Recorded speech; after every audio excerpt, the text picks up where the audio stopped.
četrtek je bila imenovana delovna skupina za pripravo gradiva za vlado in potem za državni zbor v zvezi z univerzijado.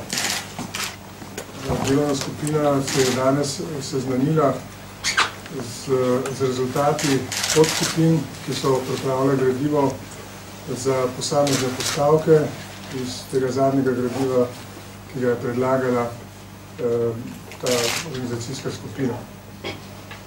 Delovna skupina ni še prišla do končnega rezultata, ugotovila je seveda, da obstaja cel kup nepojasnenih številk. Ugotovila je, da je na projektu iz leta 2006 za univerzijado bilo predvidenih 8,2 milijona evrov, potem je številka narasla februarja 2008 na 43 milijonov evrov, potem junija 2008 na 53 milijonov evrov, decembra, januarja 2008 oziroma januarja 2009 na 305 in zdaj v zadnjem predlogu samo za prvo prioriteto prišla tam na 150 milijonov evrov. Torej, to so te številke, ki jih mora delovna skupina preverjati, zdaj še po posameznih postavkah in pogledati prvič, koliko je v resnici na razpolago po posameznih virov sredstev, prav kot v proračunu, kot v evropskih sredstev in koliko je ocena za možno sodelovanje privatnih virov.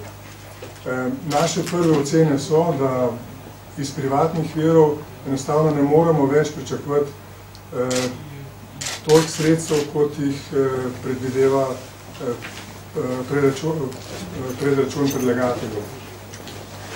Prve analize tudi kažejo, da v državnem proračunu ni na razpolago toliko sredstev, kot jih predvideva predračun predlagateljev. Ravno tako iz evropskih sredstev ni na razpolago toliko sredstev. Skupina se je ukvarjala tudi s tem, da smo vsi benevolentni do razvoja Slovenije in še posebej štajerskega konca. Ugotavljamo, da bo treba pogledati, koliko je teh projektov za štajerski konc odprtih in koliko bi jih bilo ogroženih, teh, ki že tečejo, koliko bi jih bilo ogroženih v primeru, da bi se odločili za univerzijado.